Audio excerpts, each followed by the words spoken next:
Welcome to big news. నేను మీ గౌసుద్దీన్ షేక్. ఉన్నదే రాస్తా, చూసిందే చెప్తా. జల్పల్లి మున్సిపాలిటీని పూర్తిగా ప్రక్షాళన చేయాల్సిన అవసరం ఉంది. గత ప్రభుత్వం అంటే సబితమ్మ హయాంలో ఇక్కడ జల్పల్లి మొత్తం చెత్త కుప్పగా మారిపోయింది. ఇక్కడ గుండా రాజ్యం, రౌడీ రాజ్యం కొనసాగుతోంది. అన్ని అక్రమాలే, అన్ని అవినీతి పనులే. వీటన్నిటిని ప్రక్షాళన చేస్తాను. పేదల కోసం వచ్చాను, జల్పల్లిని బాగు చేస్తాను, సమస్యలు లేని జల్పల్లిని రూపొందిస్తానంటూ కేఎల్ఆర్ హామీ ఇచ్చారు. బిగ్ న్యూస్కు ఇచ్చిన స్పెషల్ ఇంటర్వ్యూలో ఆయన జల్పల్లికి సంబంధించి, మహేశ్వరం కాన్స్టిట్యున్సీకి సంబంధించి, రాష్ట్ర రాజకీయాలకు సంబంధించి చాలా స్పష్టంగా, వివరంగా తమ అభిప్రాయాలను వెల్లబిచ్చారు. కేఎల్ఆర్ గారు, జల్పల్లికి వచ్చారు. మీ మెయిన్ ఏమేంటి, అసలు టార్గెట్ ఏంటి జల్పల్లిలో? జల్పల్లి ఘోరంగా ఉంది, చెత్తబుట్టలాగా ఉంది. దీన్ని ఒక మంచి పట్టణంగా మార్చాలని నాకు కేసీఆర్ ఇష్టమైన మున్సిపాలిటీ అంటారు. కేసీఆర్ ఫామ్ హౌస్ లో పడుకొని మస్తు చెప్పిండు, అందుకే ఇంత ఘోరమైన పరిస్థితి ఉంది జల్పల్లి. చెరువు కట్ట కింద మీరు గుర్తించిన సమస్య ఏంటి? ముఖ్యంగా చెరువులు నింపేస్తున్నారు, గవర్నమెంట్ భూములు కబ్జా పెట్టేస్తున్నారు. ఈ రెండింటిని ముఖ్యమంత్రి గారు కూడా నిన్న సీరియస్ గా అందరికి చెప్పడం జరిగింది. ఈ చెరువులను ప్రొటెక్ట్ చేస్తేనే ప్రతి ఇంట్లో ఉన్న బోర్లో నీళ్ళు వస్తాయి. ఈ చెరువు తీసేస్తే ఇది ఎడారి పాలైపోతుంది. కనుక చెరువులను ప్రొటెక్ట్ చేయాల్సిన అవసరం ఉంది. ఇది అవసరం అనేది అందరికీ తెలియజేయాల్సిన అవసరం ఉంది. అందరు కలిసి దీన్ని రక్షించాల్సిన అవసరం ఉంది అనేది గమనించాను. తర్వాత ప్రభుత్వ భూములు కూడా ఇష్టం వచ్చినట్టుగా ఇక్కడ ఒక గుండారాజు, ఒక మాఫియా రాజు కనబడతా ఉంది. ఇక్కడ వీళ్ళందరినీ ప్రివెంట్ చేయాల్సిన అవసరం ఉంది. నిజమైన బీదోళ్లకు ఈ ప్రభుత్వ భూమి పట్టాలిచ్చి ఇల్లు కట్టుకునేటట్టుగా చేసి ఈ ఊర్లో ఉన్న ప్రతి కుటుంబము ఇల్లున్న కుటుంబంగా మార్చాలనేది మా ప్రభుత్వ లక్ష్యం. అందులో భాగంగానే పనిచేయడానికి ఈ రోజు జల్పల్లికి రావడం జరిగింది. లక్ష్యం చాలా బాగుంది, కానీ జల్పల్లి కట్ట కింద అది పెద్ద చదరంగం. పేదలే పవర్గా మారారు. అసలైన కబ్జాదారులు అక్కడ ఎవరు లేరు. కోట్లు సంపాదించిన ఎవరు లేరు. దీని సమస్యను మీరు ఎట్లా పరిష్కరిస్తారు? మీ పాలసీ? ప్రభుత్వ భూములలో లీగల్లీ ఆర్ ఇల్లీగల్లీ ఉన్న బీద వాళ్ళని రక్షిస్తాం. వాళ్ళ దగ్గరికి ఎవరు పోరు. అది గమనించవలసిందిగా బీద ప్రజలకు అందరికీ నేను తెలియజేస్తున్నాను. దీని వెనకాల ఉన్న మాఫియాకు మాత్రం తప్పకుండా మేము బుద్ధి చెప్పనున్నాం. దానికి ఏ సెక్షన్లు పెడితే అసలు వీళ్ళను ప్రివెంట్ చేయొచ్చు, లేదా అసలు తడిబార్ అంటారు, అసలు ఈ మున్సిపాలిటీలు అనేది వీళ్ళని కనబడకుండా చేస్తే ఎట్లుంటుంది అనేది అసలు రూల్స్ ఏం చెప్తున్నాయి, ఏం చేస్తే వీళ్ళని ఆపొచ్చో దీని మీద సీరియస్గా ఆలోచించడం జరుగుతుంది. ఇప్పుడే నేను మా ఇన్ఛార్జ్ మంత్రి గారికి, శ్రీధర్ బాబు గారికి ఆ చెరువు నుంచే మాట్లాడినా. ఆయన ఇమ్మీడియట్ గా కలెక్టర్తో కూడా మాట్లాడిండు. సో ఇప్పుడు కలెక్టర్ కూడా రేపు రివ్యూకు ఈ చెరువులన్నిటి మీద రివ్యూ పెట్టనున్నారు.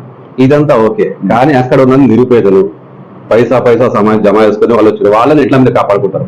వాళ్ళని రెగ్యులరైజేషన్ స్కీమ్ లో రెగ్యులరైజ్ చేస్తాం. ఏదైతే గవర్నమెంట్ భూములలో ఉంటాయి, చెరువు శిఖంలో నింపేసి కట్టుకున్న వాళ్ళది ఏం చేయాలనేది ఇంకా ప్రభుత్వం దృష్టికి నేను తీసుకుపోతాను. దాని మీద ఏం చేయాలనేది ప్రభుత్వం తోటే ఆలోచించాల్సిన అవసరం ఉంది. ప్రభుత్వ నిర్ణయం తీసుకోవాల్సిన అవసరం ఉంది. అది నా చేతిలో ఉందని నేను అనుకోవట్లేదు.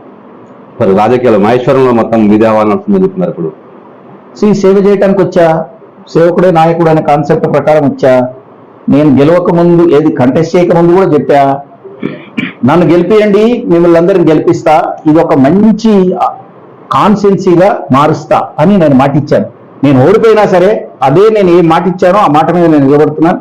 ఇది ఒక గొప్ప కాన్స్టిట్యున్సీ కింద సమస్యలు లేని మనిషి, కుటుంబం, గ్రామం, వార్డుగా మార్చాలనేది నా లక్ష్యం. అందులో భాగంగానే ప్రణాళికలు తయారు చేస్తున్నాం. దానికి అనుగుణంగా నేను నడుస్తాను. ఓకే, రాజ్యాంగబద్ధంగా సమస్య, ప్రోటోకాల్ సమస్య వస్తుందని ఆరోపణ ఉంది. దాన్ని మీరు ఎట్లా ఏం సమాధానం ఇస్తారు?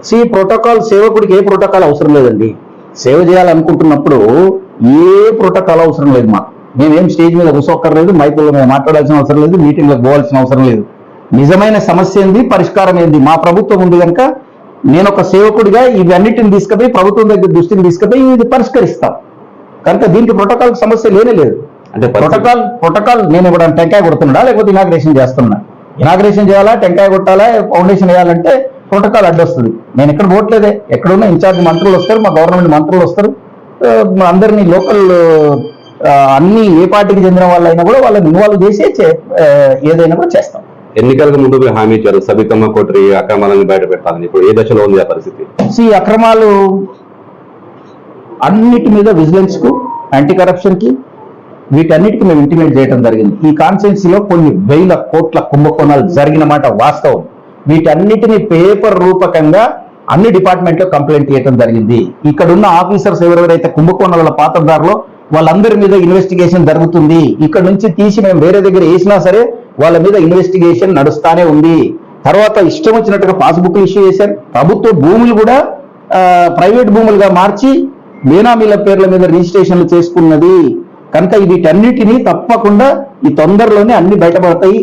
ఈ ఏదైతే ఈ ధరణి తెచ్చి కూడా ఈ కుంభకోణాలకు ఆస్కారం ఇచ్చింది, ఈ ధరణిని కూడా రద్దు చేసి మళ్ళా old system, nearest to the old system, అందులో మంచిగా ఏదైతే ఉన్నాయో రిజిస్ట్రేషన్ మ్యూటేషన్ ఒకటేసారి అనేదాన్ని అదొకటే మంచిగా ఉంది, దాన్ని హోల్డ్ చేస్తూ రిమైనింగ్ అన్ని ఓల్డ్ సిస్టమ్ ప్రకారమే దీన్ని అమెండ్ చేస్తామని కూడా ప్రభుత్వం కూడా ఆలోచిస్తా ఉంది. మళ్ళా ఫర్దర్ గా దొంగతనాలు జరగకుండా చూడటం ఎట్లా, రెండు జరిగిన దాన్ని మనము దాంట్లో నుంచి క్లీనప్ చేయటం ఎట్లా, తర్వాత ప్రతి ఊర్లో సర్వే నెంబర్ 10 ఎకరాలు ఉంటే 20 ఎకరాల పాస్బుక్లు ఇష్యూ అయినాయి. తర్వాత ఒరిజినల్ మనిషికి ఏం పాస్బుక్ వేయలేదు, దొంగ కొమ్ము పాస్బుక్ ఇష్యూ చేయడం జరిగింది, భూమి లేని పాస్బుక్ ఇష్యూ చేయడం జరిగింది.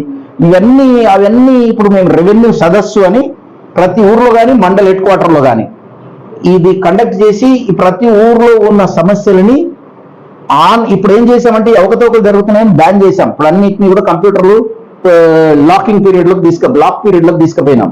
ఇప్పుడు మళ్ళీ ఈ సమస్యలకు అన్నిటికి కూడా పరిష్కరించడానికి కానీ నిజమేంటి ఊర్లో తెలుస్తుంది, కానీ ఏడన పట్టణంలో కూర్చొని కంప్యూటర్లో రాస్తే కాదు. ప్రతి ఊర్లో కూడా సమస్య అందులో నిజమేమి దాని ప్రకారమే కంప్యూటర్లలో అప్డేట్ చేస్తాం. ఎంపీ ఎన్నికల రేసులో ఉన్నారా? ఎంపీ ఎలక్షన్లు డెఫినెట్లీ కాంగ్రెస్ పార్టీని గెలిపిస్తాం. ఎవరికి టికెట్ ఇచ్చినా స్వాగతిస్తాం. హైకమాండ్ నిర్ణయమే ఫైనల్. అంటే నేను కోరుకుంటున్నారా టికెట్? నేను టికెట్ అడిగినా కానీ టికెట్ ఎవరికి ఇచ్చినా స్వాగతిస్తామని. ఎట్లా ఉంది పరిస్థితి కాంగ్రెస్ పార్టీది? అంటే బీజేపీతో టఫ్ ఉంటుందా మీకు బీఆర్ఎస్? బీఆర్ఎస్ ఇంకా పాత్ర పెట్టినట్టే. బీఆర్ఎస్ కు ఎవరు ఓటేయరు, ఎందుకంటే లాజిక్ లేదు. ఆయన బీజేపీ వాళ్ళు ఏమంటారు, మేము దేశాన్ని గొప్పగా పాలిస్తామంటారు. మేమంటాం ఈ రాష్ట్రాన్ని గొప్పగా పాలిస్తాం, మీకు అన్ని పథకాలు మేము మాటిచ్చినాయని నిలబెట్టుకుంటాం, మీరు మమ్మల్ని గెలిపియండి అని మేమంటాం. కానీ కేసీఆర్ ఏం చెప్పాలి, ఇప్పుడు నేను ఫామ్ హౌస్ లో పడుకుంటా ఓట్లు వేయాలి అన్నలా. కనుక లాజికే లేదు. కనుక బీఆర్ఎస్ కు ఎవ్వరు కూడా ఓట్లేరు. ఈ పార్లమెంట్ ఎలక్షన్ల తర్వాత బీఆర్ఎస్ కనుమరుగైపోతుంది, అసలు కనబడదు. ఇక్కడ బీజేపీ కాంగ్రెస్ బీజేపీ తప్ప మూడో ఈ పార్టీ ఉండదని అందరూ అంటున్నారు, నేను కూడా అంటున్నాను. అంటే చేవేళ్లలో ఎవరితో మీరు బీజేపీతో పోటీ పడుతున్నారు? చేవేళ్లలో 100% కాంగ్రెస్ బీజేపీకి మధ్యనే పోటీ. అంటే గెలుపు అవకాశం మీకు ఎట్లా అవుతాయి? గెలుపు అవకాశం చాలా బ్రహ్మాండంగా ఉంది. మీరు మా ఇంటికి వచ్చి చూసి తెలుస్తుంది. మీకు ఎవ్రీ డే కనీసం 100 మంది పార్టీలు జాయిన్ అవుతుంది. నేను రాకున్నా నా వేగుల మీద ఎవరు ఉంటారు, కానీ ఇప్పుడు సిటీస్ అవుట్స్కట్ లో బీజేపీ ప్రభావం, హిందూయిజం ప్రభావం ఖచ్చితంగా ఉంటుంది. ముస్లిం అందరికి వన్ సైడ్ వేస్తారని మీ గ్యారెంటీ ఏంటి? మైనారిటీస్ డెఫినెట్లీ మొదటి నుంచి కూడా మాయంబడి ఉన్నారు. ఎస్సీలు ఎస్టీలు మైనారిటీలు మొదటి నుంచి కూడా మాయంబడి ఉన్నారు. మధ్యలో కొంచెం డిస్టర్బ్ అయిన వాళ్ళందరూ ఇప్పుడు కన్సాలిడేట్ అయిపోయినారు.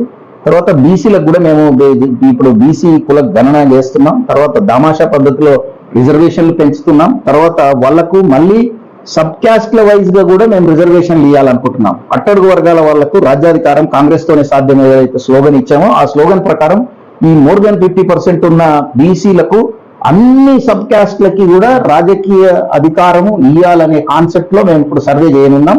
వీళ్ళందరూ కూడా మాకే ఫేవరబుల్ గా అవుతారు కనుక అసలు వాళ్ళ ఎంబడి ఎవరు లేరు. 1%, 2% ఉన్న వెలమలేమన్నా వాళ్ళ ఎంబడి ఉంటే తప్ప మిగతా బీఆర్ఎస్ ఎంబడి ఎవరు లేరు. తర్వాత ఈ సౌత్ ఇండియాలో కూడా నార్త్ ఇండియాతో కంపేర్ చేసినప్పుడు సౌత్ ఇండియాలో ఆలోచన విధానము, ఈ సోషలిస్టిక్ థింకింగ్, సమసమాజ థింకింగ్ ఈ సౌత్ ఇండియాలో చాలా ఎక్కువ. ఒక మత పిచ్చి అనేది ఇక్కడ లేదు. మతం అంటే గౌరవం ఉంది, కానీ పిచ్చి లేదు. ఇతరులను హేట్ చేయటం లేదు, ఇతరులను హింసించటం ఇక్కడ లేదు. కనుక మనం అందరం మనుషులము. ఎవరు ఇష్టం వచ్చినట్టు వాళ్ళు పూజ చేస్తారు. ఒక ఆయన మస్జిద్లో చేస్తాడు, ఒక ఆయన చర్చిలో చేస్తాడు, ఒక ఆయన గుళ్ళో చేస్తాడు.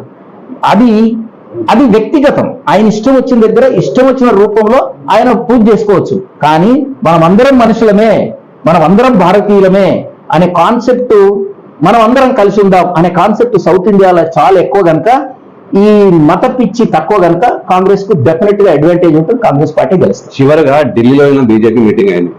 దాంట్లో బీఆర్ఎస్ తో పొత్తు అనే ప్రస్తావన వచ్చింది. దాదాపు సూత్రప్రాయంగా ఒక అంగీకారానికి వచ్చారట. దీన్ని ఒకవేళ కలిసి వాళ్ళు పోటీ చేస్తే ఎలా ఉంటుంది? సచ్చేదే. కలిసిన్నా కలవకున్నా బీఆర్ఎస్ వస్తుంది. అయితే దాని వలన వాళ్ళు పంచుకున్న దాని మీద ఆధారపడి ఉంటుంది. ఇంతో కొంత అయితే అది చాటుకున్నదల్లా ఇప్పుడు సదరగా వస్తుంది కనుక పెద్ద తేడా ఉంటుందని నేను అనుకోవట్లేదు. పోయిన ఎలక్షన్ల కంటే ముందు మేము అన్ని స్పీచ్లలో చెప్పాం వాళ్ళిద్దరు ఒకటే అని చెప్పాం.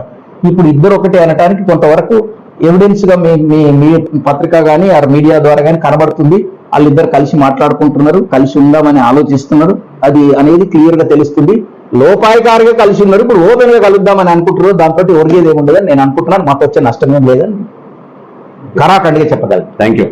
Thank you.